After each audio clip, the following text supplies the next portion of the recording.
complimented on my dress. So I sure. Aren't you sweet? All right, so yeah, I guess to start with, I should probably introduce myself, Eric Litwiller. Most recently, I was director of Plan Giving at Friends University, and I left that position a couple weeks ago. So if any of you are hiring. I also kind of, and Molly can attest to this. She was at a Plan Giving roundtable that I was part of at WSU. I don't know, a couple months ago, I think it was by then. Several people were there, and someone asked that the four of us participating were all bald men, and I believe there was a question towards the end about whether or not you had to be a bald man in order to do Plan Giving. So I feel a little representative of that demographic standing up here as well. But we'll muddle through. So to start off with, I want to kind of get a feel for my audience here. So how many of you are kind of what I would say executive directors with both operational and fundraising responsibilities? Retired. Okay, close enough. That's fine. And then how many of you are basically one-person development offices? So you have grants and events and annual giving and major giving and basically all aspects of that. Basically. Okay. So we have a little bit several of them. Okay. Fair enough. Well, for those of you who have not yet looked at my LinkedIn profile, I, in previous lives, was both of those things. So hopefully I can sympathize with your day-to-day responsibilities a little bit. So that's the reason that I am not going to stand up here today and kind of give you the idealized version of what Plan Giving looks like. Because realistically, unless you're a dedicated Plan Giving person, you don't have the luxury of doing 40 or 50 hours a week just dedicated to that. You have to worry about payroll being due in 2 weeks and getting money in the door for that. You have to worry about meeting your monthly goal for fundraising and all of that. So the thing is, a dedicated Plan Giving officer obviously requires a lot of time and resources to do our job well. And you have many, many other things to take up your time. So my goal today is essentially to give you just enough knowledge of Plan Giving that you can find little ways throughout the course of your week of kind of working those nuggets into your day around all of the other responsibilities that you have. You know, because you can't dedicate the time to Plan Giving that a dedicated person would, you're never realistically going to have the success that a larger organization will who has a person like that. And I don't say that to discourage you. Please don't misinterpret me. I'm saying it because I don't think that necessarily means you can't have any kind of Plan Giving program. We're just going to find little ways of working it in that actually fit with your schedule. So, to get into it, we'll start with the basics. My guess is that all of you have a pretty good feel for who your donors are. You probably know their names. You probably know their giving history.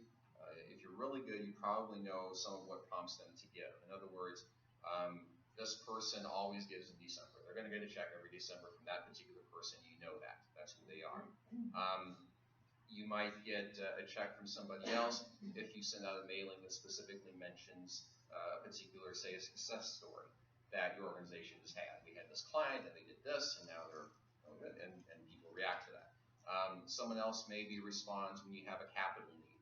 Hey, we need a new van, or we need audio-visual equipment, and someone else responds to that.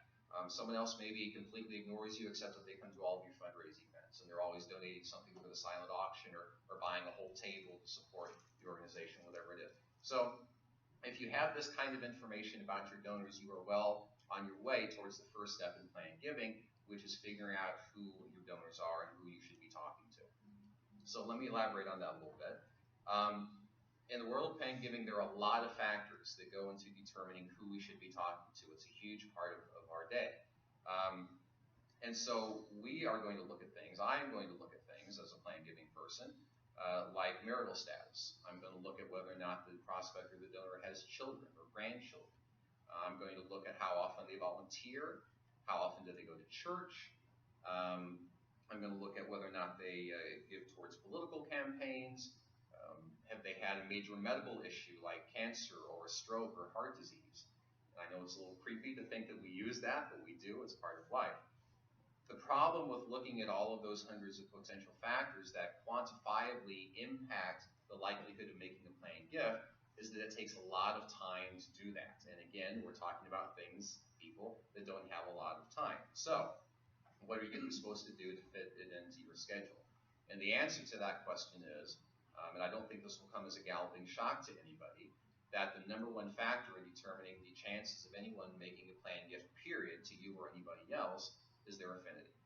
So if you know that John and Jane Doe have sent a $200 check to you every single December and they have for the last 15 years, boom, affinity. And you just got through 95% of what you need to determine whether or not they're a good prospect. And you saved yourself all the time in analysis. Yes, ma'am? I'm sorry, you said they were what? Affinity. Affinity. Yes. Affinity just means the tie to your organization. How closely do they subscribe to your mission? How do they support it? How often? Just their general agreement with what you were trying to do. Yeah. I'm sorry. Yes. And yes, thank you, by the way, for raising your hand. If you do have questions along the way, please don't hesitate to just stop me and ask a question or shout it out. I will not be offended. Cindy said I had 50 minutes, and I only have about 40 on paper, so please feel free to shout them out. We'll fill in a little time. All right, so let's see. I referenced the $200 gift, and so I'll take this opportunity to point something out. And it's a very important distinction that has to be made between annual and major giving, which I'm going to lump together for purposes of today, versus planned giving. In annual and major gifts, you are looking for capacity, affinity, capacity. So if you have two people and one of them gives $200 a year and the other one gives $50 a year, you are probably going to be concentrating on the person who gives $200 a year. And there's nothing wrong with that. But I would point out that in planned giving, that matters much, much less. Okay? What matters is how often they give it. I will pursue someone who gives $20 a year. I don't care. If they've done it every year for the last 20 years, that still points to affinity for me. So capacity is less of an issue.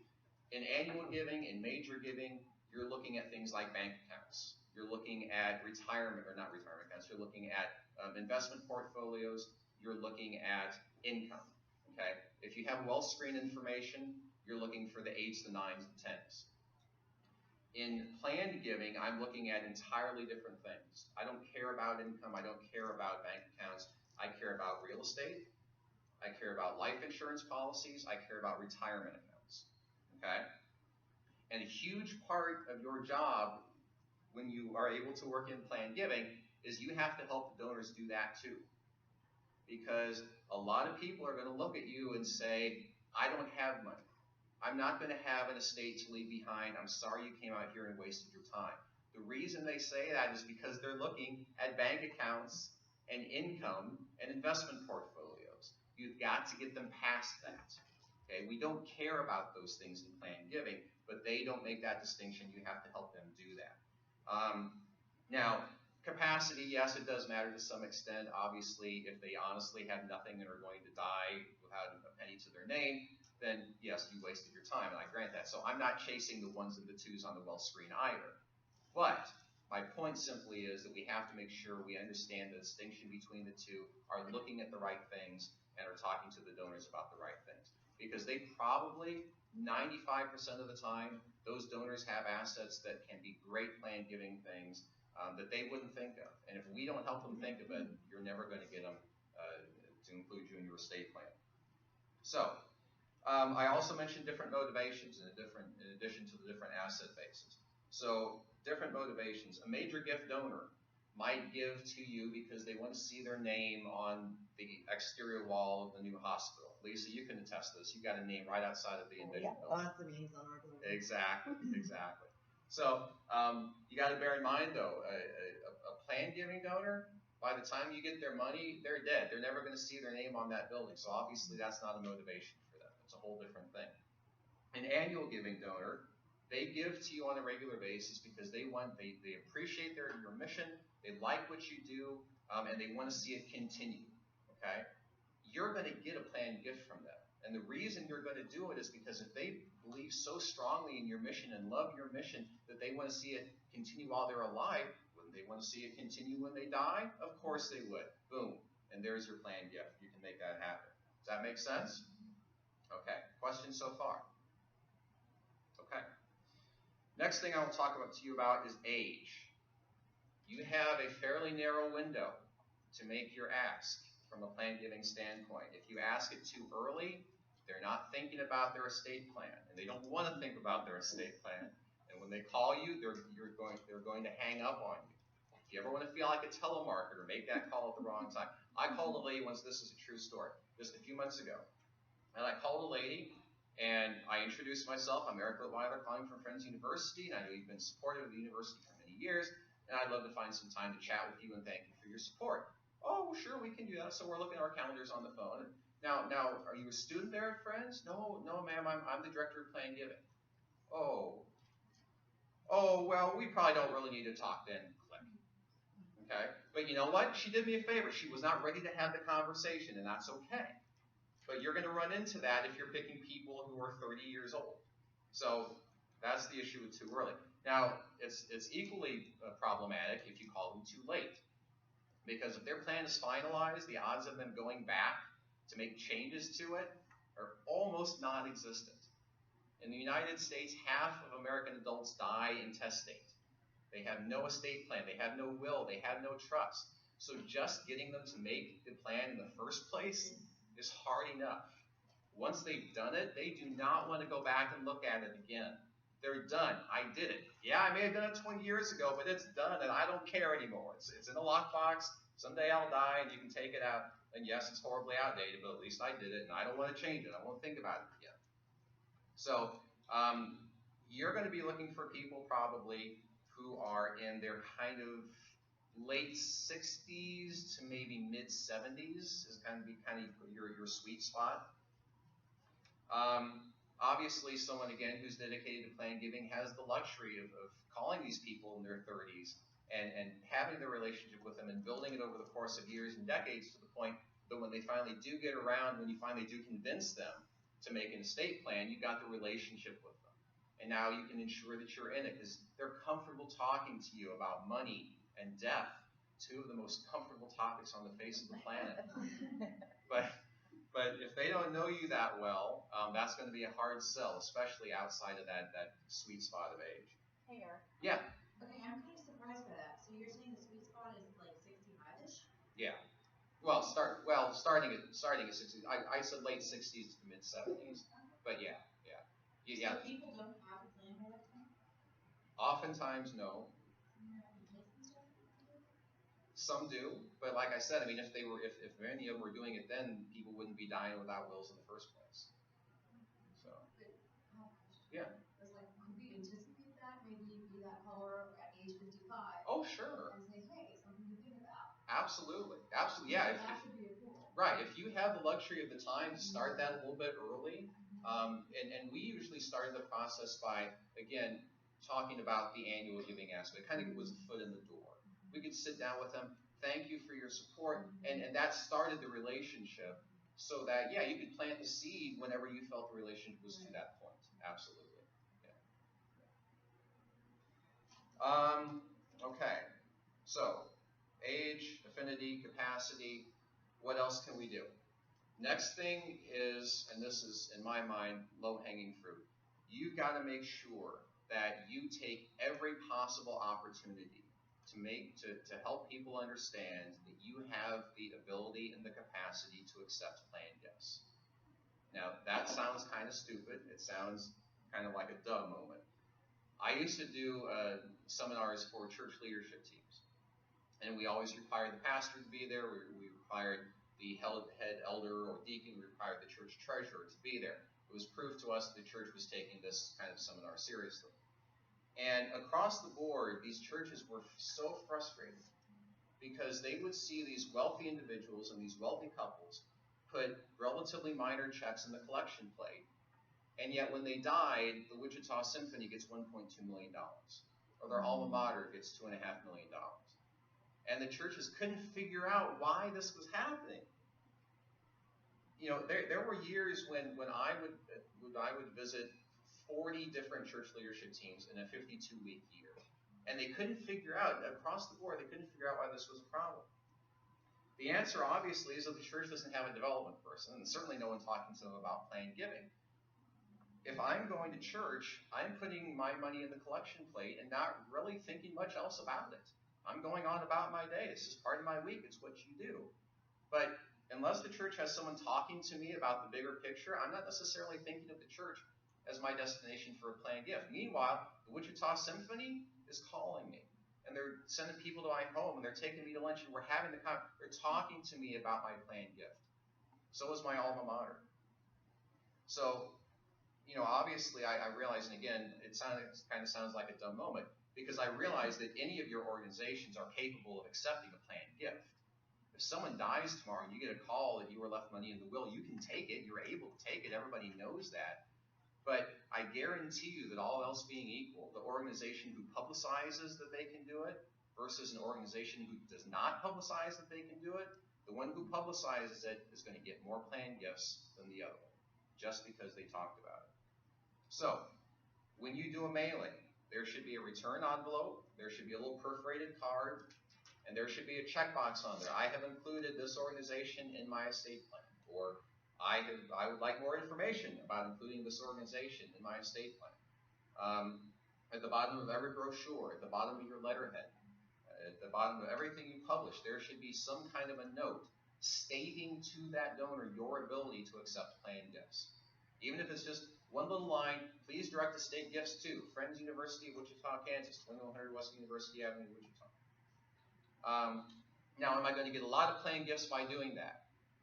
No, I'm not. But I'm still going to get more than you, because I publicized it and you didn't. That's the point. It's a really quick, simple fix that will get you something.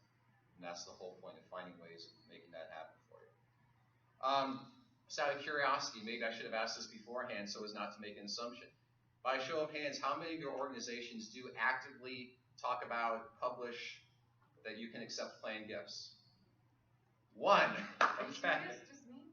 Is it really? We have it on our website. So You're right, on the website, sure. But you're not active in front of people. Okay. Okay.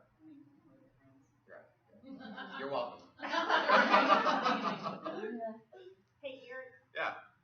I have a question about that. So not my organization, but an organization where I serve on the board, they not only don't really make people aware of that, but we recently had an incident where somebody wanted to give us some stocks and bonds and stuff. Right. And we had nothing Yeah. set up to even be able to accept something like that. Right. And honestly, as much as I've worked with nonprofit organizations, I was a little bit embarrassed that I just hadn't, thought to recommend that. Yeah. Yeah. I don't know how, what we could have done to be better prepared. I guess taking steps to set something up, but we had to get ourselves together to try to figure out how we can get that set up so Sure. we could accept that gift. Yeah, it's important to think about now. And I have worked for organizations where I would create gift acceptance policies, and I would include things like real estate and stocks in there. And I actually had supervisors look at that and say, we've never gotten land, so why would we bother? Like, I don't care if you've never gotten it or not. You got to put it in there because you never know. You got to think about it now. Stocks, real estate, any number of things. And I'll talk about the variety of gifts in a little bit. But yeah, you got to think about all the possibilities now. Whether they've happened yet or not is a moot point. Don't use that as your reason for not putting it in there. You got to think about these things now before they happen, so that when you do get the call about the stocks, you're ready to go. Absolutely. Yes, ma'am. I'd like to respond to that. One way that we solve that problem is we've had stock gifts occasionally and had no really music. And I put a financial planner stock person on board. Oh, yeah. Yeah. And that way, anytime something came up, his phone rang. And he just walked his way through the whole process. That makes a lot of sense. Yeah, it's good to have that kind of a professional variety on your board. All right, any other questions right now? Okay, then I'm going to talk about two questions that I get a lot. Maybe you don't have them yet, but they're bouncing around in my head. So one of the first questions I get a lot is, how do I keep a planned gift from cannibalizing my annual gifts? Okay, I'm dealing with a board right now that has that concern. They've never handed down one. We're trying to create one for them. And the head of school is just scared to death that we're going to start getting planned gifts in this endowment, and they're going to stop giving annual gifts. So you got to remember what made this prospect a good plan giving prospect in the first place was the fact that they regularly, annually support your organization. So it would not be the norm for someone to say, I've given to you every year for 15 years. I am now making a commitment to give you the ultimate show of support by including you in my planned gift. Oh, but by the way, I'm going to stop giving you an annual. That didn't make a lot of sense. Okay, so I wouldn't worry about that too much. The only thing I would mention to you about that is that it is fairly common for people who make annual gifts to stop making their annual gift a few years before they die. I don't know why. I don't know how it works, but it does. I don't know if they sense they're dying or if they're just so worried about money they stop. I don't know what it is, but it's not uncommon for people to stop making annual gifts shortly before death. That, however, has absolutely nothing to do with whether or not they have included you in their planned gift. It's just a demographic of death. I don't know why. But so those two things are not necessarily correlated. The second question I get a lot, and the one I'm going to spend most of the rest of the presentation on, is, okay, I figure out who my prospect was, I called him, I got an appointment. What in the world do I say to him? So let's talk about that. This is where the expertise of plan giving comes into play. There's two very distinct sides of plan giving. There is the art and the psychology of being in development, and by merit of the fact that you're sitting in this room right now, my hunch is that you have the art and the psychology of it down pretty well pat. The other side of this is, though, the science and the technical aspect of actually knowing what to say to them to help them out. So, some of you probably know that over probably the last, I would say, 30 to 35 years, a lot of plan giving vehicles have been created by Congress, by executive order, through IRS regulations, whatever it may be, that have facilitated everyone, regardless of their circumstances, being a plan giving donor to some extent, if they choose to do that. There are vehicles available to us. And when I say circumstances, here's what I'm talking about. Maybe your donor, your prospect, has a lot of cash.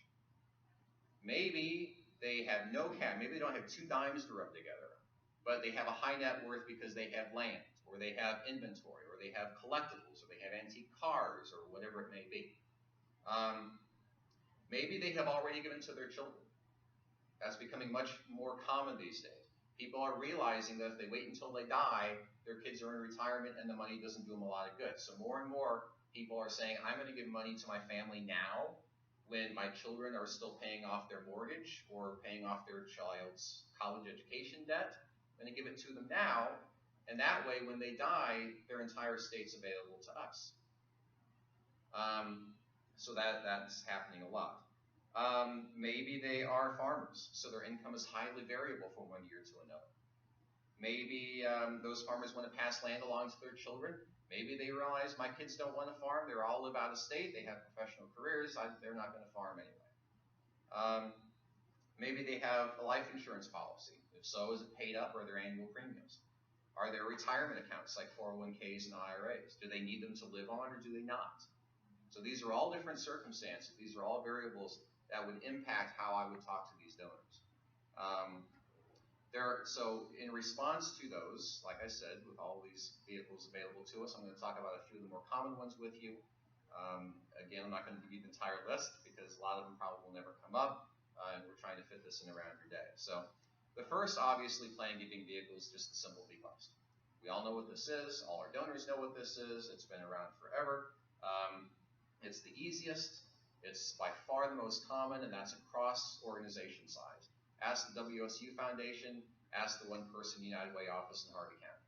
It doesn't matter. The bequest is 90 to 95% of what you get. And that's not going to change anytime soon. The assumption, if you're doing this kind of ask, is that your donor has, I'm not going to say simple, but I would say fairly straightforward estate plan. Okay? They're going to die. Everything they own is going to be either just given to the kids because my son wanted that circular saw and my daughter wanted the whatever. Everything else is going to be sold and all the money is going to go into a bank account and you're going to get a chunk of the bank account. Right? Easy.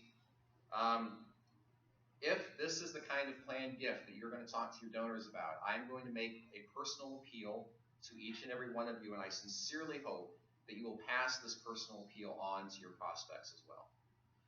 Given the choice between taking a chunk of the money in the bank account or a percentage of the money in the bank account, please, please, please take the percentage. Okay? The reason is you do not want your donors to be living on bologna and peanut butter in their retirement years because they're so worried about capital preservation in retirement and making sure that the X number of dollars they promised you is still available. Okay? And they will stress about it. The number one concern among American adults is, have I saved enough for retirement? Okay? They should be traveling, and they should be pursuing hobbies, and they should be doing all the fun things they couldn't do when they had kids at home, and you don't want to be the reason that they can't because they have to set this money aside and they don't know if they're going to be able to eat tomorrow. So don't be that person. Don't be that guy. They're not always going to have $50,000, but they're always going to have 10% of whatever it is that they have.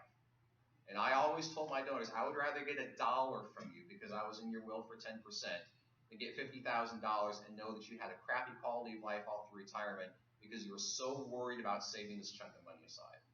So please, and for the record, and I don't mean to say this as though I have ulterior motives for saying it, you'll earn a lot of credibility and integrity points when you have that conversation with them.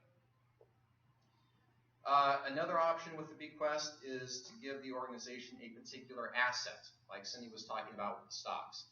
And I will use myself as an example here. I have a Roth IRA to my name. I have a traditional IRA to my name. I have a SEP or simple IRA to my name. Now, the Roth has the most money and it has the most benefit to me in retirement. So at some point when I retire and I need the money, the Roth is going to be tapped into first. If I burn through the Roth, then I will start in on the traditional IRA. Hopefully I will not need all of that, because if I have to go all the way through to the simple, then quite frankly we have much bigger issues in my household. What that means is, assuming that I really don't need that tiny little simple IRA, there's absolutely no skin off my nose if I just say, I'm going to give it to Envision. It doesn't keep me from using it if I truly need it. It doesn't mean that money is theirs now. It just means if I happen to die and there still happens to be some money still in it, Lisa gets that money. Thank you. You're welcome. My pleasure. I do what I can for it. So it could be something like that. It might be any number of investment accounts. It might be a small life insurance policy. It could be any number of things. But that's another thing that you might talk with your donors about, or that they might think of. I had one fairly recently. They had I don't even know where it came from, but they had a particular investment account that they were setting aside. And when I talked to them about including friends in their will, they said they would probably just use that investment account. I don't know how much it is. I have another one who he considers himself a day trader. He buys a lot of like gold bullion and stuff in his portfolio, and he tracks it every day. And last I knew it was up to like 90,000, and that's the little account he's got set aside for us. So that might be another way instead of just a percentage.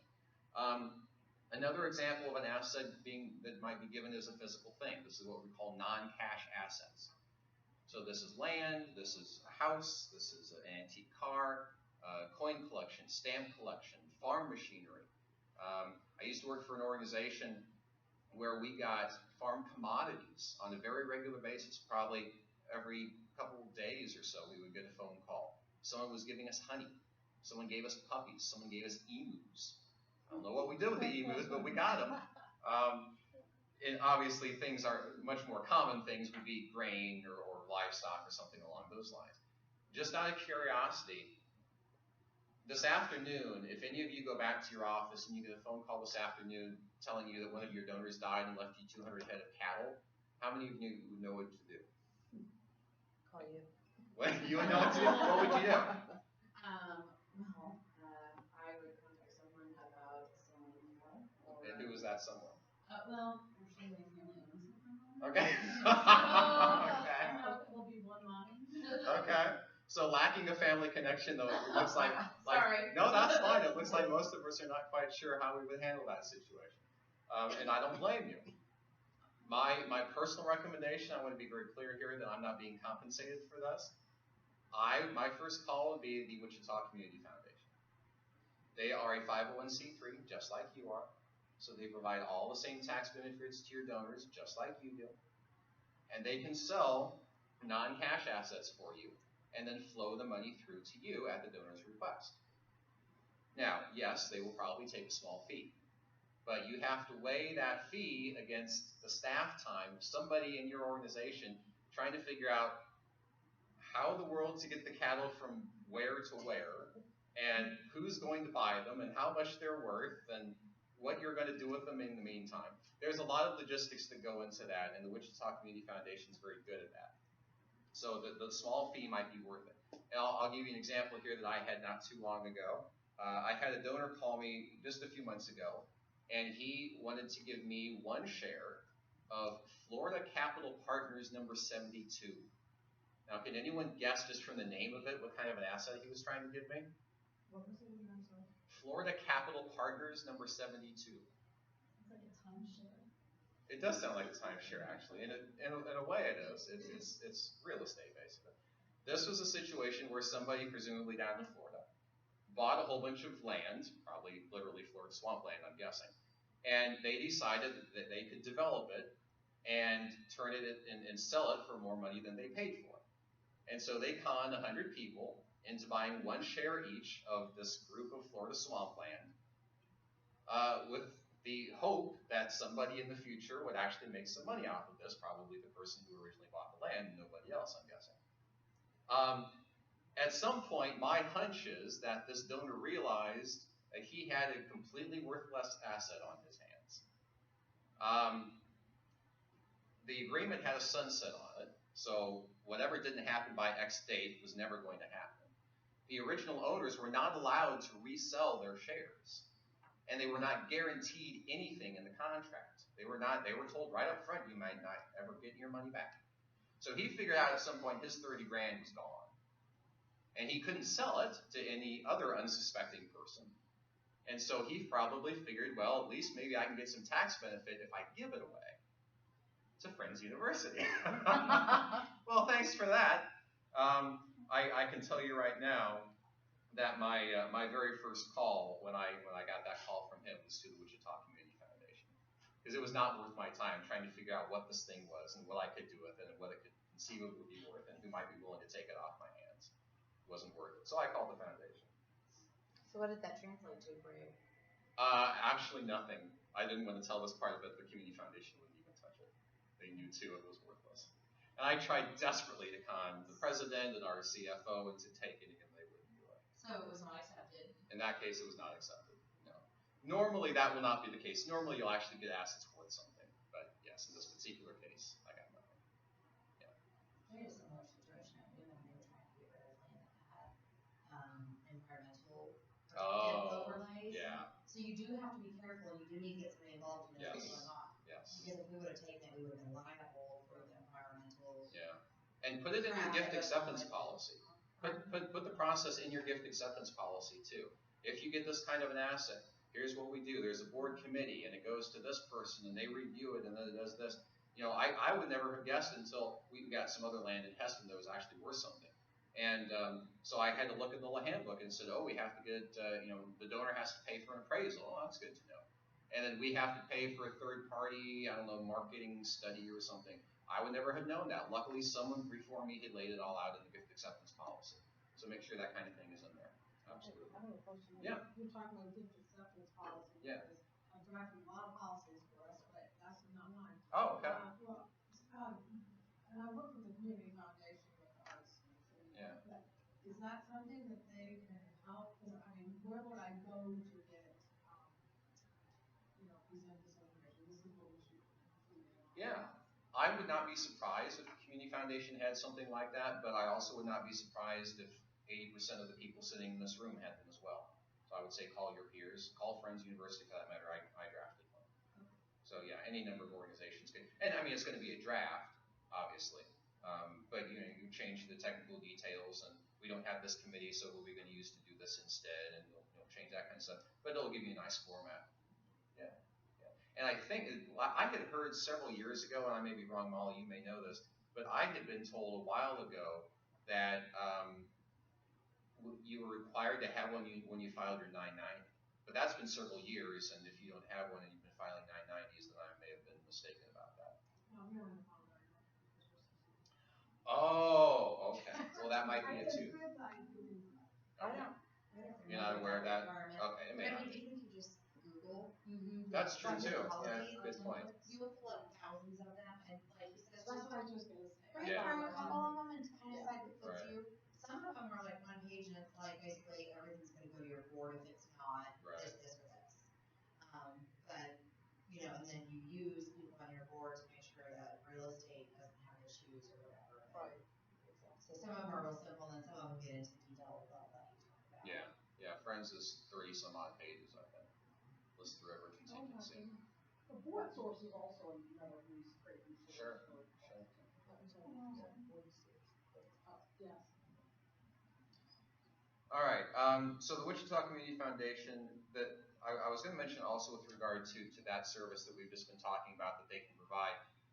It's entirely possible that their ability to liquidate these non-cash assets for you may actually be a bigger benefit to you when we're talking about lifetime gifts as opposed to estate gifts.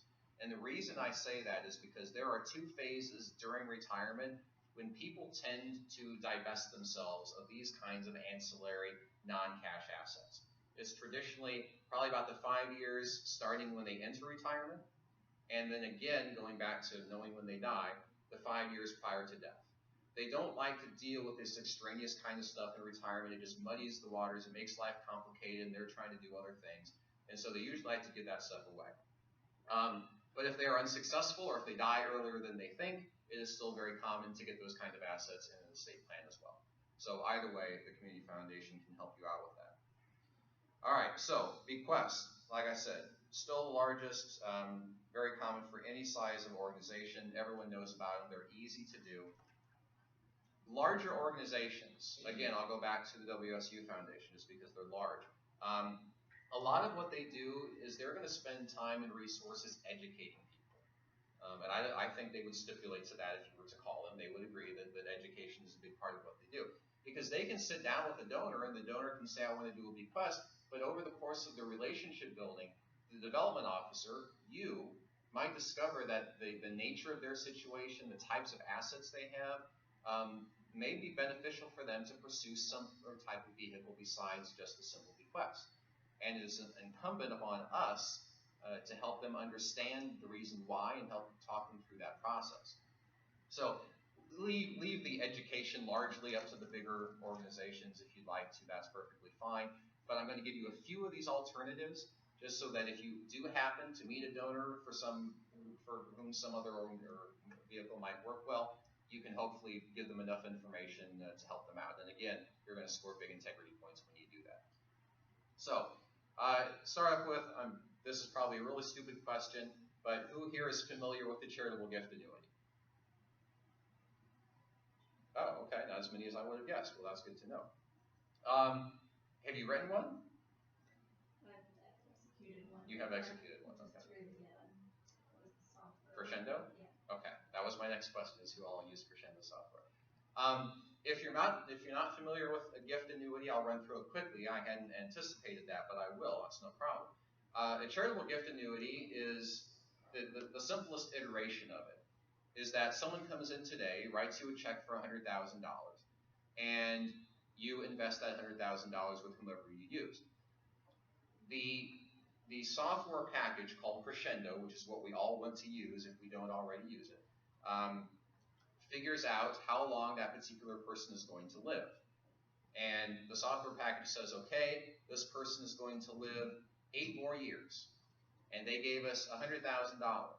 So over the course of the next 8 years, I'm going to give X number of dollars back to the annuitant as cash income. So for the rest, and that's a huge selling point of the annuity. For the rest of their life, they get income. It doesn't matter how, they could live 80 more years beyond life expectancy, and they still are guaranteed that money by your organization. So hopefully they don't live 80 years beyond life expectancy. But the assumption is based on their age, here's how much longer they're going to live, here's how much income we're going to give them. Now most of that income is return of principal. They gave us $100,000, we're going to slowly return that $100,000, or a portion thereof, to them as income for the rest of their life. along with a little bit of investment income since you invested the money they originally gave you. And then when they die, whatever happens to be left is mine. Okay? Same principle as an income annuity, if any of you are familiar with that. The only difference is the assumption is, like I said, that there's something left over at the end. We didn't return all of the money back to them. Otherwise, there wouldn't have been much point in us writing for them. So, like I said, Crescendo software is what you want to use. You're going to type in their name. You're going to type in their age. You're going to type in the amount of the gift that they're writing to you, be it $100,000, $20,000, whatever it is. And you're going to sign a contract with them, and we all go about our day. And someday they die, and we get a gift of whatever we think it's, whatever it turns out to be. If you want to look into the annuity, which I strongly encourage you to, because it's very simple and it's very easy and it's really kind of fun, especially when you're getting a check for $100,000 handed to you. I would encourage you to get the Crescendo software. Now, it is a little expensive.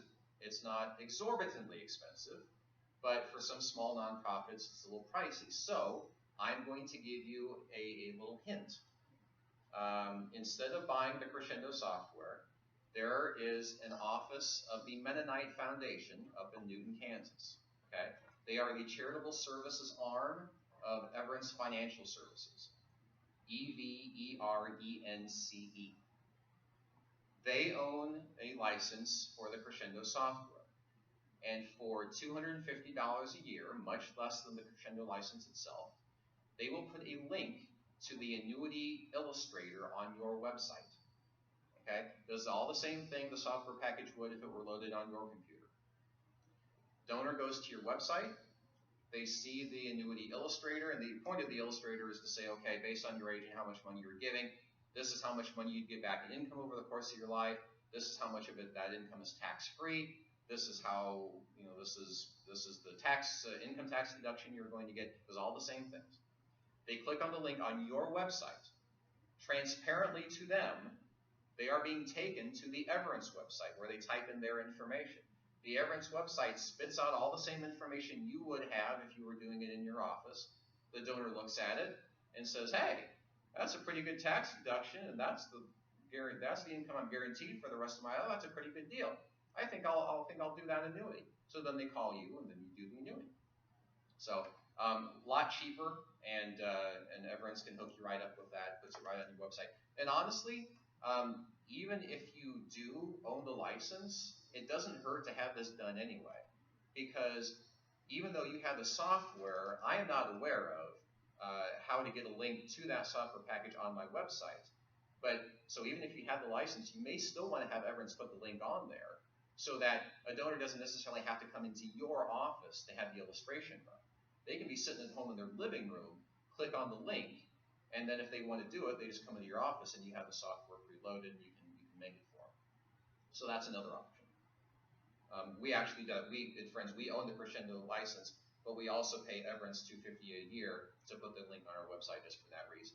Because people may not call you, but they're happy to sit in their living room and play around with the numbers a little bit. So, let's see. I mentioned annuity contracts. If you've written an annuity, I'm guessing you have an annuity contract.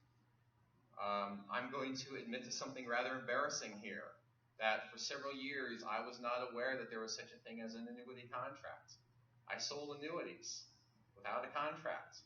People walked into my office and I took their check and I handed them the 26 pages of illustration. And I sent the check off to whoever it was that I sent the check off to. And they sent that donor the money. And everything was hunky-dory. So I was not aware that there's supposed to be an annuity contract. This is one of the things we learn when we do this business for a while. So, while I was with Friends, I created an annuity contract for us. The nice thing about Crescendo is that they have attorneys on staff, and when you're a licensed user, you get free access to the attorneys. And so they updated my contract using all the legal language that attorneys do, and they made sure that we were up to date. And so now when we do a contract, Friends actually has something signed by both them and the donor. So if you don't have a contract, you will want one, feel free to call the Friends Advancement Office and ask them for the contract that Eric made. I'm sure they'll be happy to send it to you. Or just call Crescendo. All right, so let's see here. I was going to mention also, because again, I don't want to give the appearance of playing favorites. It's entirely possible that the Wichita Community Foundation offers that service as well. I don't know, but it would not surprise me that the whole link thing in your website, I mean, they might also provide that. You can call them and ask. Okay, last two things I'm going to mention here. They are related. These are legal trusts. The first one is the Charitable Remainder Unit Trust. The second one is the Charitable Lead Trust. Right off the bat, that sounds pretty impressive, you got to admit. I'll tell you right now, when you're sitting with a donor, you break off a Charitable Remainder Unit Trust, boy, they think you know what you're talking about. That's a pretty good deal. So what are these things? Charitable Remainder Unit Trusts, abbreviated as CRUT, C-R-U-T. This is a great option for a donor with two particular circumstances in their life. The first one is they have assets that they do not feel the need to pass down to their children. Second criteria is these are highly appreciated assets. The reason they are highly appreciated typically is because you're talking to someone who's 70 and bought the asset when they were 20. So yes, over 50 years, things appreciate. So this might be land, it might be stocks, probably those are going to be your two most common assets in question. You got to bear in mind, when they bought the land, it was 50 bucks an acre. Today, that land sells for $4,000 an acre. So yeah, it's highly appreciated. The donor creates the trust. This is, like I said, a legal trust. Charitable Remainder Unit Trust is an actual trust. The trust is created. The donor transfers the asset in question into the trust. The trust, well, I will skip that. That removes the asset from their estate. So right off the bat, you're dramatically reducing the chances that your donor is going to have to pay estate taxes. Because now this asset, hopefully a very large asset, is no longer in their estate, it's now in a separate trust. Okay? So estate taxes go out the window. Once the transfer has happened, the trust sells the asset. I cannot be more clear about that. The asset gets sold. Okay? Because they're a trust, they don't pay capital gains taxes. So right off the bat, we've eliminated estate taxes and we've eliminated capital gains taxes. Now, in my experience, again, I'm going to reiterate this. The thing to remember, and you got to tell your donors is this, is that the asset is going to get sold. So if they want to pass this asset down to their kids, this is not a good option for them. They're going to be horrified if you found out that the thing got sold. So be careful with that. Could be land, it could be a small business, it could be rental properties the kids don't want to deal with in retirement, whatever it may be. It may be a great option for people who, again, have already gifted to their kids. We've talked about that. They've already given something to their kids, so what's left of the estate is theirs to do with as they see fit, so they can just put it in the trust for you. The other side of this coin is the Charitable Lead Trust. Process starts off the same way. The trust is created. Assets are transferred into the trust. Now, in this case, with the lead trust, it has to be an income-producing asset. So we're talking about productive farmland. We're talking about bond portfolios, something along those lines. The reason it has to be an income-producing asset is because you have to stipulate when the trust is created how much money is going to be given. You're getting the lead. As opposed to the remainder, you're getting the lead. You are getting the income from the trust. The asset itself is staying under the ownership of the donor for all intents and purposes. They're going to get it back someday. So the asset has to be income producing because that's what you're getting. You can't put an asset in a trust that doesn't produce income and then get income from it. It doesn't work that way. So the bond portfolio works great because bonds are fixed income instruments. We know that, and so you know exactly what the income is going to be. And so at the start of the trust, they say X charity is going to get X number of dollars every year for the next 20 years. Farmer Bob has chunks of land all over the place, and he makes most of his money from several sections, but he's got a quarter section somewhere off in the county that was just given to him by his mother when she passed away. So he doesn't really need that income. So he's going to put that income into a legal trust. During that 20 years, you're going to get the income from that. And when the trust, when 20 years go by or when lifetime goes by, whatever time period was stipulated early on, the trust dissolves, the ownership of the land reverts back to Farmer Bob, or more likely his beneficiaries because there's a better tax benefit there, and you stop getting the income. But he did not have to part with an asset. He's still able to pass it down to his kids just like he wanted to do, but he was able to use that asset without losing that asset for the benefit of the charity. So that's a huge benefit. Talk to people in western Kansas. They would love for their son to take over their farm. They don't often, but they would love for them too. But they don't think there's any way to do that without selling the land. You just gave them an option. You can use land that you retain ownership of to still support your charity. All right. I mentioned bond portfolios again. The reason farmland is tricky in a trust like this, like I said, because the income has to be stable. Farm income goes up and down, but a bond portfolio returns something stable. So I don't know exactly what happens if Farmer Bob says I'm going to give the charity this much, and then that year the farm doesn't generate that much. I don't know the legal ramifications of that, but I know it's a problem. So yeah, bond portfolios work better because of that. Now, if you're like me and you get these trusts mixed up, really easy way to remember. Charitable remainder trust, you get the remainder. When someone dies, you get what's left.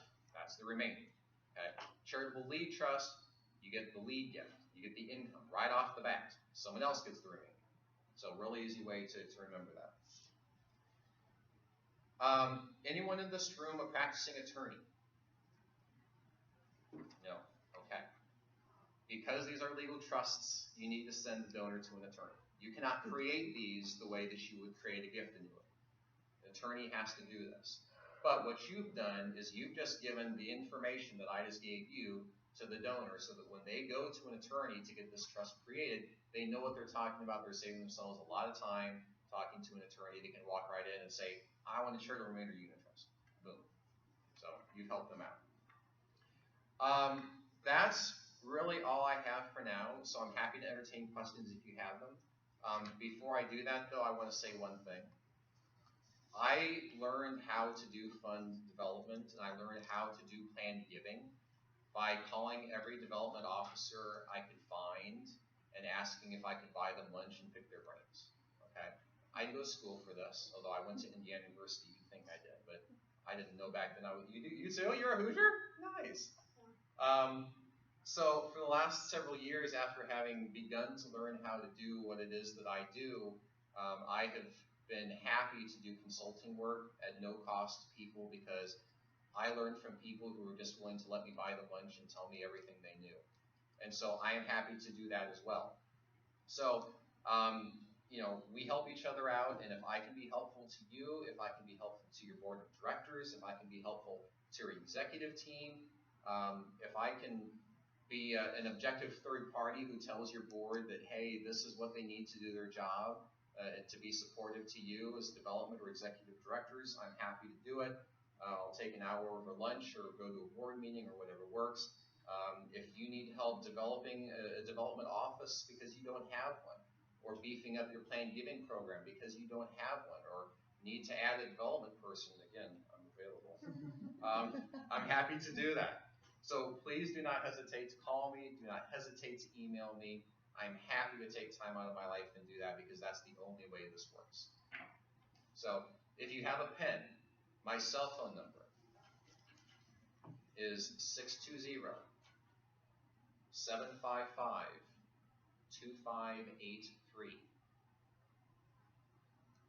And my email address is ELITWILLER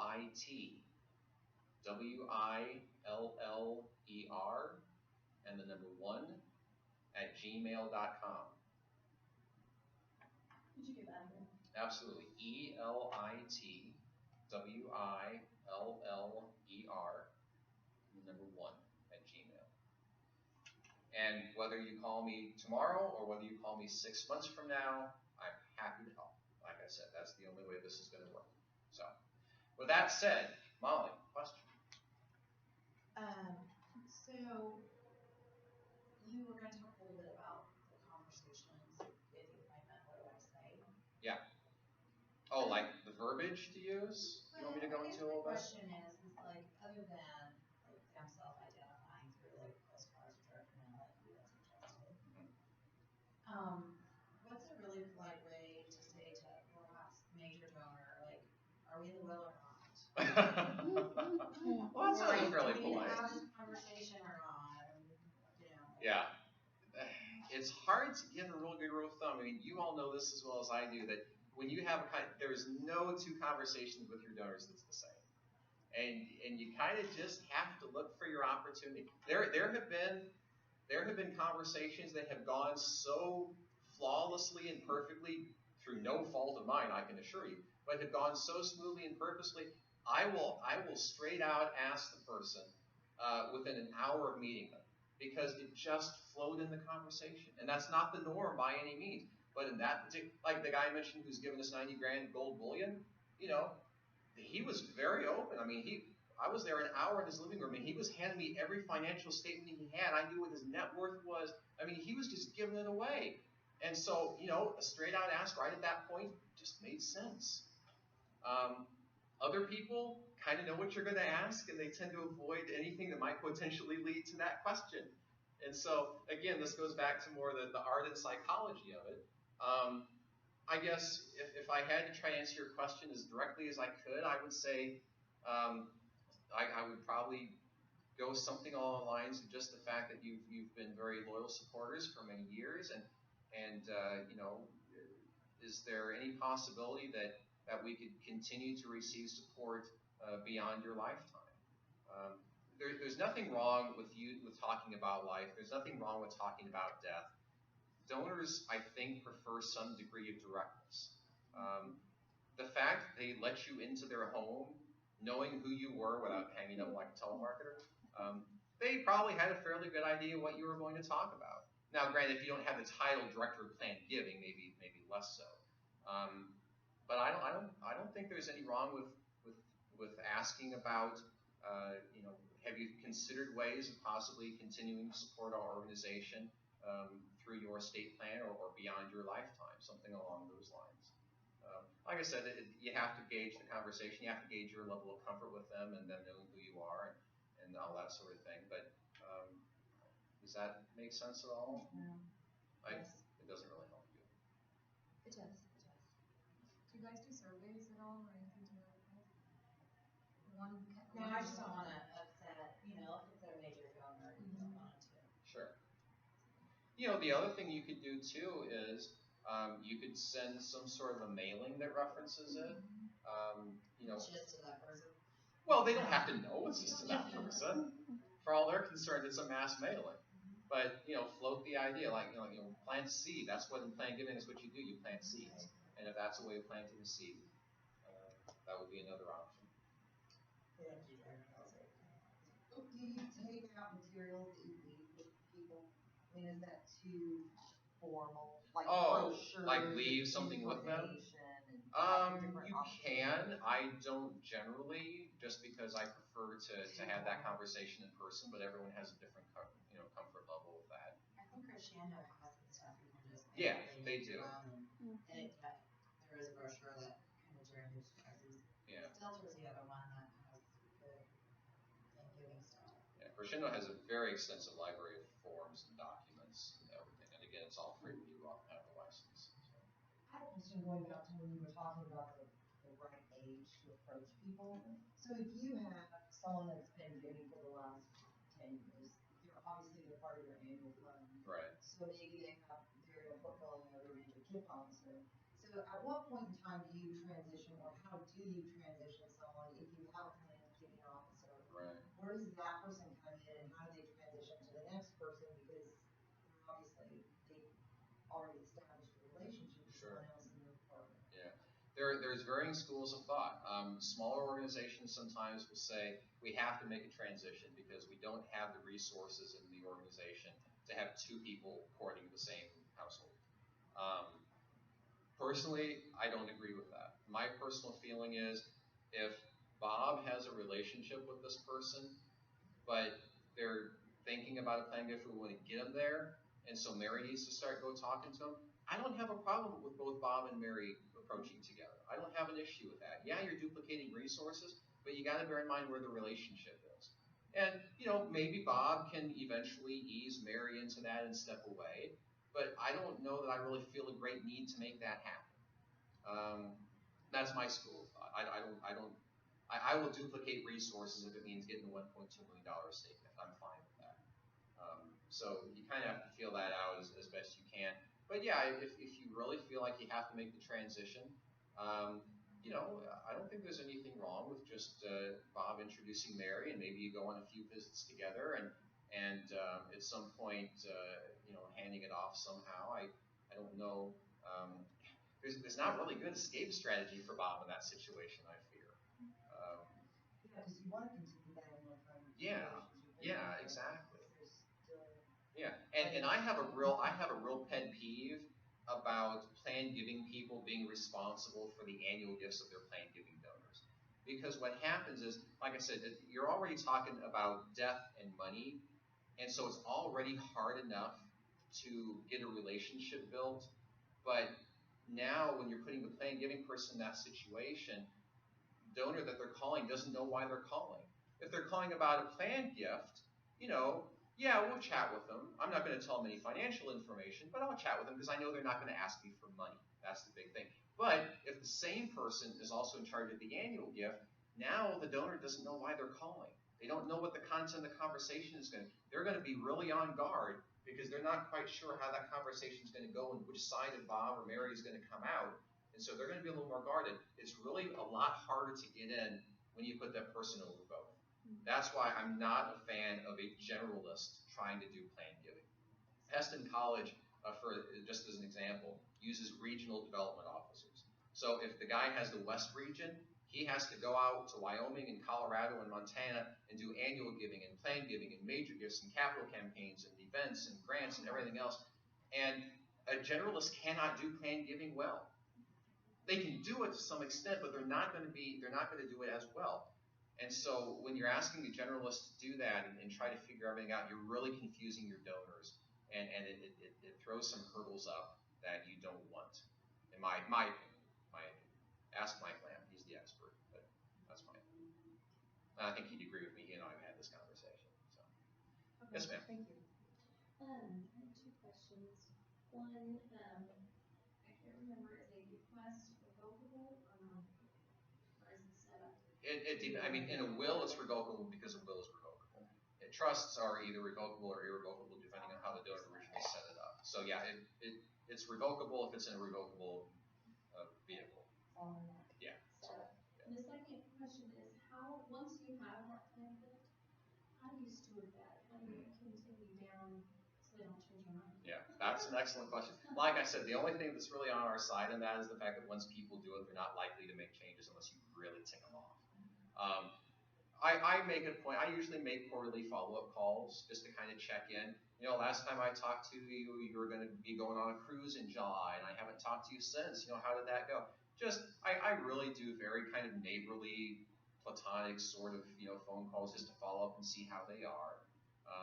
If they have an annuity, dropping off the receipt from the check that they get on a quarterly basis, that's a great way of doing it. I always make a point of dropping off the annuity checks in person for that reason, just a good excuse to check in. You probably know their birthdays or their anniversaries. Those are great excuses to pop in. But it's just very generally a kind of a check-in, asking how things are going. Are you planning on attending homecoming, or did you want to go to the concert that we had a couple weeks ago, or anything like that? Keep them involved in the life of the organization.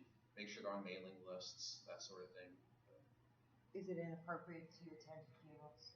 I don't think so. In fact, I'm going to one on Friday morning, and I don't even work for the organization anymore. Other questions? I know we're a little over time. I apologize. Okay.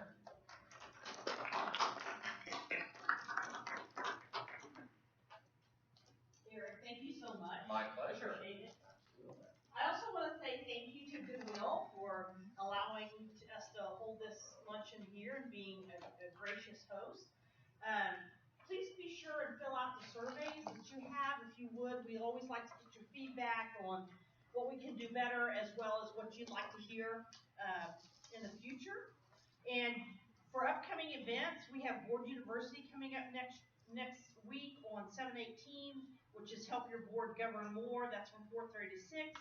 We have the Executive Director Survival Series coming up on the 27th of this month. That's from 12 to 1. That is free to members of the organization, and it includes lunch.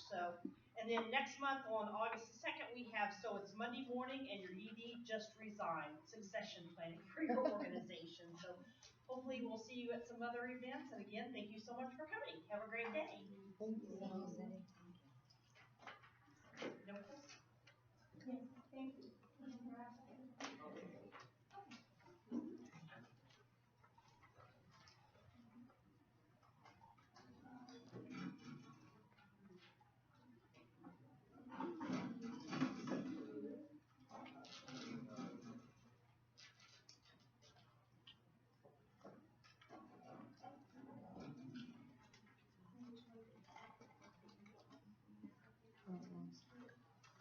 You know, it's like a great to see you. It's good to see you.